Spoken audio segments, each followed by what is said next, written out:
Hello friends, welcome back to our learn and fun. आज आपण घेऊन आलो आहेत integers.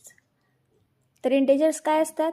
Positive number, zero and negative numbers together to form a group of number is called group of integers. म्हणजे positive numbers पण असतात, त्याच्यामध्ये zero पण असतो आणि निगेटिव्ह नंबर पण असतो. या सर्वांना आपण कॉमनली म्हणतो इंटेजर्स. तर आता इंटेजर्स बघण्यासाठी आपण खाली बघू, स्केल दिली आहे. आता ही एक स्केल दिली आहे की त्याच्यावर काय दिलं आहे, मिडलमध्ये दिलं आहे ओरिजिन.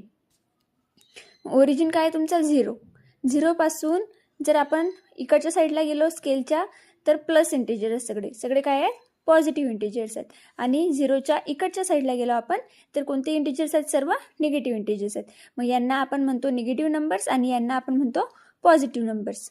तर मग झिरोला काही कोणतंही साईन नसतं आणि पॉझिटिव्ह इंटेजर्सला आपण पॉझिटिव्ह हे साईन दिलं, समोर लिहिलं तरी चालते आणि नाही लिहिलं तरीही काही हरकत नाही.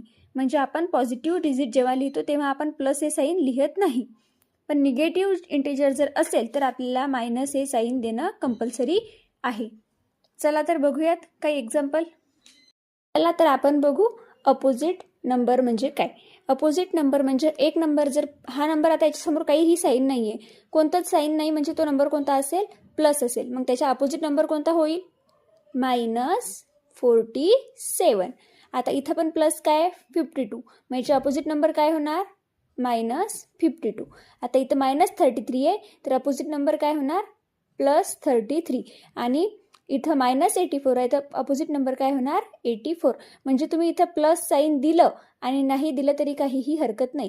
जर फक्त नंबर लिहिला आहे तरीही त्याला आपण काय समजतो? तो पॉझिटिव्हच आहे असंच समजतो. पण जर नंबरच्या समोर निगेटिव्ह साईन असेल तरच तो नंबर काय आहे? Negative integers. आता बघू आपण कम्पेअरिंग इंटेजर्स. आता कम्पेअरिंग म्हणजे दोन नंबरमध्ये आपण कम्पॅरिझन करणार. आता जर प्लसवाले सगळे नंबर्स काय असतील? मोठे असतील आणि मायनसवाले सर्व नंबर काय असतील? छोटे असतील. जसं आपण ही स्केल बघितली होती, या स्केलवर झिरो आहे. हा झिरो काय आहे? मिडल नंबर आहे. झिरो मिडल नंबर आहे. झिरोच्या इकडचे सर्व काय असतील? मोठे इंटेजर्स असतील. कोणते? म्हणजेच लार्ज नंबर्स असतील. काय असतील? Large numbers. आणि झिरोच्या इकडच्या साईडचे नंबर्स कसे असतील? जे मायनस साईडवाले नंबर आहेत, निगेटिव्हवाले आहेत, ते काय असणार आहेत? Small integers. Small integers. म्हणजे मग आता जे इथं इथं 4 आणि -3 दिलं आहे, तर मोठं कोण झालं? 4. कारण 4 काय आहे? प्लस आहे.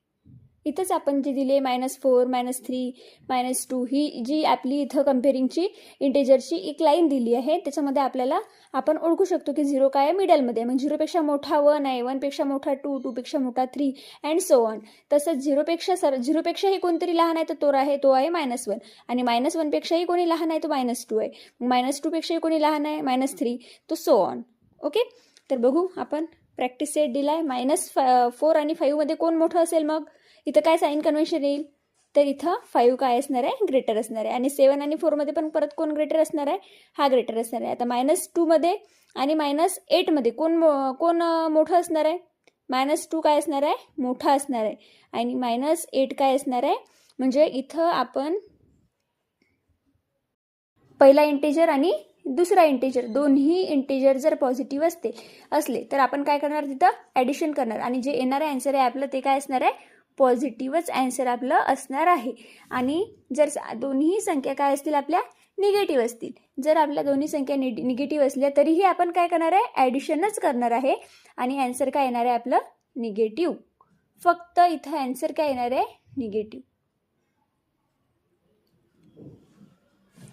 तर बघा, थर्ड रूल, एक संख्या पॉझिटिव्ह असली आणि दुसरी संख्या निगेटिव्ह असली तर काय होणार आहे? सबट्रॅक्शन होणार आहे. तेव्हा सबट्रॅक्शन कायम लक्षातच ठेवायचं, तेव्हा काय होऊन जाणार? सबट्रॅक्शन होणार.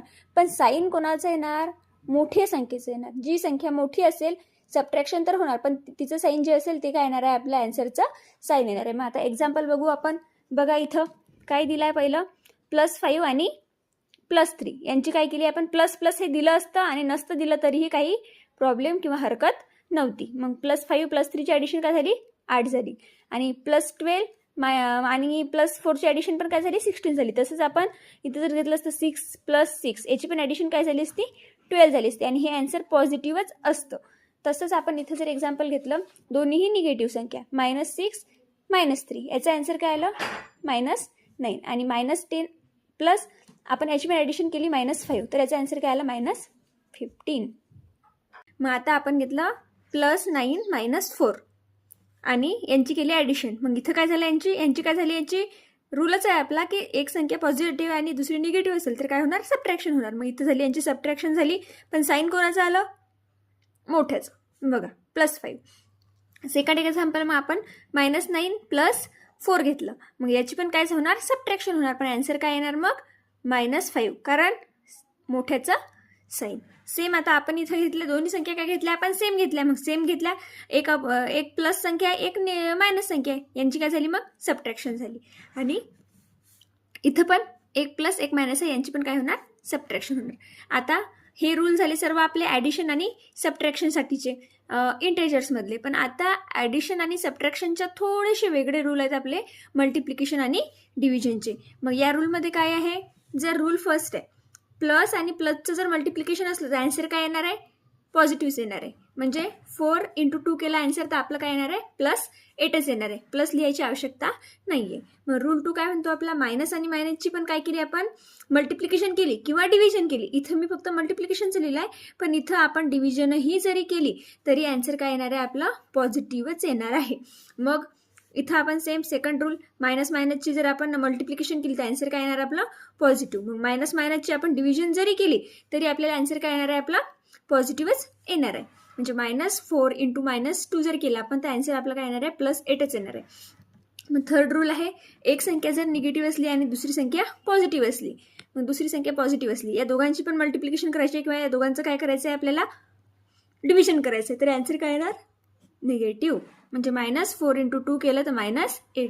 फोर्थ रूल, प्लस आणि मायनस यांची subtraction.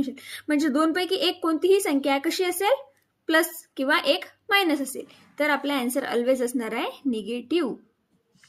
Thank you for watching. Next व्हिडिओमध्ये भेटूया. चला तर नेक्स्ट पार्ट बघू आपण, subtraction of integer. Subtraction of integer कशी होते, तर बघा, जर 2 मायनस कंटिन्यू आले तर मायनसचं काय होणार, प्लस होणार. म्हणजे आता जर -8 -5 आहे तर या मायनसचं काय झालं, प्लस झालं, आणि मायनस प्लसचं काय होती, सबट्रॅक्शन होती, आणि आन्सर आलं -3. हे आपण समोरील एक्झाम्पलद्वारा समजून घेऊया. आता इथे एक्झाम्पल काय आहे, -9 - -4. मग आता या मायनसचं काय होणार, प्लस होणार. मग मायनसचं प्लस झालं म्हणून -9 + 4 आन्सर -5, कारण मोठ्याचं साईन द्यावं लागेल. आन्सर याची सबट्रॅक्शन झाली, आन्सर 5 आलं, पण साईन कोणाचं दिलं, आपण मोठ्याचं दिलं. सेम नेक्स्ट एक्झाम्पलमध्ये आपण काय केलं, -4 -9 -9 काय होतील, +9 झाले. मग -4 आणि +9 काय झालं, 5 आलं आन्सर, पण साईन कोणाचं द्यावं लागलं, आपल्याला मोठ्याचं. सेम नेक्स्ट एक्झाम्पलमध्ये परत काय झालं, +9 + -4. आता प्लस मायनस काय होत असते, प्लस मायनस होत असते मायनस, म्हणजे +9 आणि -4, कारण प्लस मायनसचं झालं मायनस, आणि याची झाली सबट्रॅक्शन झाली, पण साईन कोणाचं आलं, मोठ्याचं. सेम नेक्स्ट एक्झाम्पलमध्ये पण तेच झालं, +9 - आता मायनस काय होते, परत प्लस होते, म्हणून +9 + 4 13. हा काय याचा रूल आहे सबट्रॅक्शनचा, की जर कंटिन्युअस जर कोणते साईन येत असतील, कंटिन्युअस जर 2 मायनस आले त्याचं प्लस करायचं, म्हणजे त्याची ॲडिशन होऊन जाणार.